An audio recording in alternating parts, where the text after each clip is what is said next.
Hi guys, happy Easter first of all. We're back with another video today.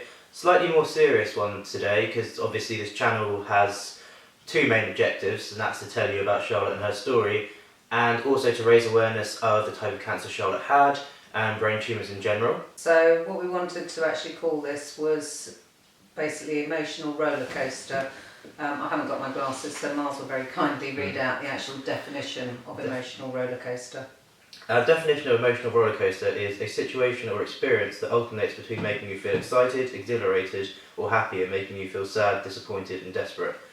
I think that's probably quite a good explanation of certainly our journey with Charlotte and her condition, and also her own experiences. Yes, I think over the last 2.5 years it's been more than a roller coaster.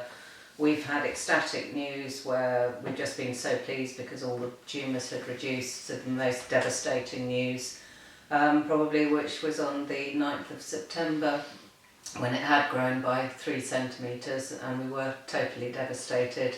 And after the biopsy we were just so hoping that it wasn't going to be anything too serious. We thought that it might be something called necrosis, which is an after effect of radiotherapy. But of course it turned out that it was actually masking the glioblastoma, and on the 12th of October we were told basically that there was nothing else that could be done for her. The emotions that were felt then, it just rippled us, completely tore us all apart. And even worse, I think, when we got to, probably the worst one was January the 5th, where Charlotte was told that the tumour was half the size of her brain. That was quite something. Charlotte and I, in fact, I had to wheelchair her out into the front of the hospital, and she just wept and said, "Does that mean now I'm going to die?" And I had to say, "Yes, it looks very much like you will." So it's been, even now it's a bit of a roller coaster, because normally today Charlotte loved eggs from Marks and Spencer's, adored eggs, and we would probably have had a family meal, but things have sort of gone on. My mother's not very well, and Miles isn't that keen on chocolate, so today there were no eggs, and for us it's kind of just been quite an emotional day. But I think, through Miles's eyes as a student and a roller coaster, I think Miles has had quite a journey as well.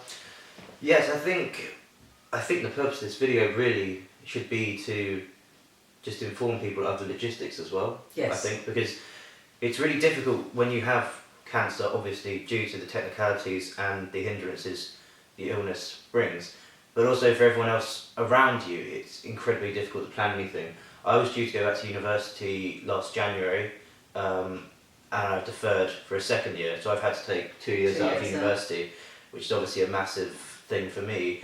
But it's just the logistical problems of having to arrange things. You don't have no idea with work when something might come up. The travel, the expenses for the travel, things like that, going to the hospital and not being able to find a parking space, although we did. Yeah, we were quite fortunate with that. We had permits and things. But it really is a roller coaster journey, going, as I said, from a very high to a very, very, very low. In the space of an hour. In the space of an hour, your whole world can change.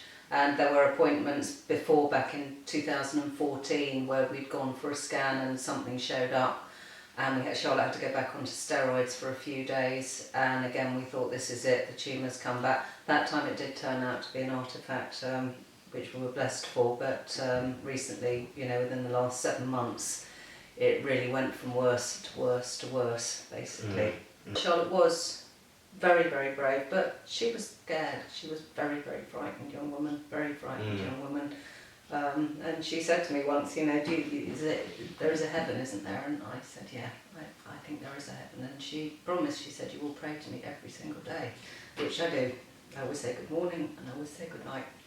But what we're hoping to do is we're going to try and fit in another more upbeat video during the week. Well, when we can, we might try and do 2 a week, so we'd quite like to do one which is about cancer and symptoms, and maybe a more upbeat one to do with Charlotte's life and whatever. And we have now set up, the Twitter account is up and running, and I've put some photos up on there, so got a few followers, so thank you to that.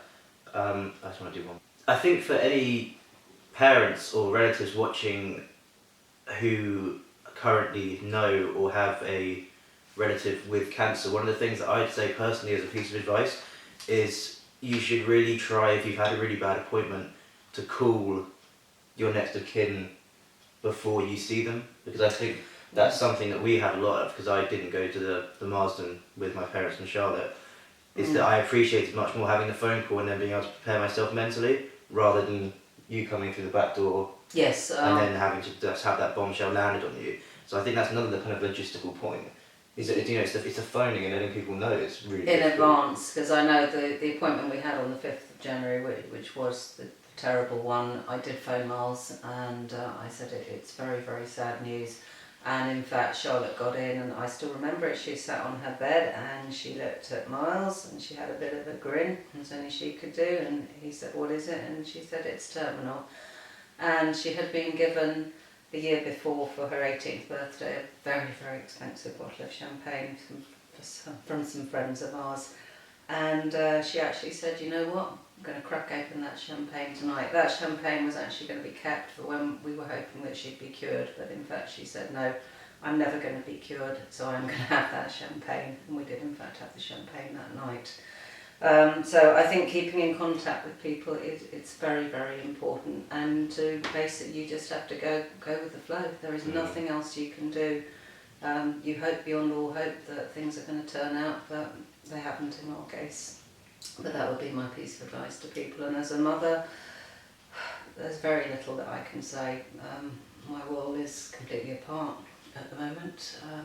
It's very, very difficult to cope, so I just try and keep busy. And in fact, some friends of mine had, instead of giving us flowers when Charlotte died, had given me some lovely plants and roses, so I did go out and get some nice tubs for those.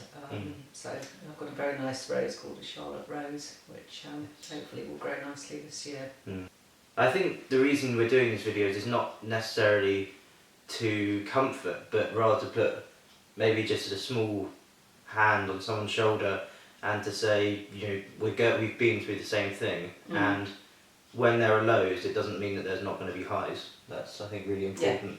And you can be at the depths of despair, and amazing things can happen, I suppose. Yeah, and I think one thing that I always had, I never, ever, ever gave up hope. Even right at the very last minute, even on the morning that she died, I still had hope that somehow something would pull through. So until she took her last breath, then I had no hope, but up till that moment. So never ever give up hope on something, because there is always a chance somewhere. Miracles happen, you know, they do happen.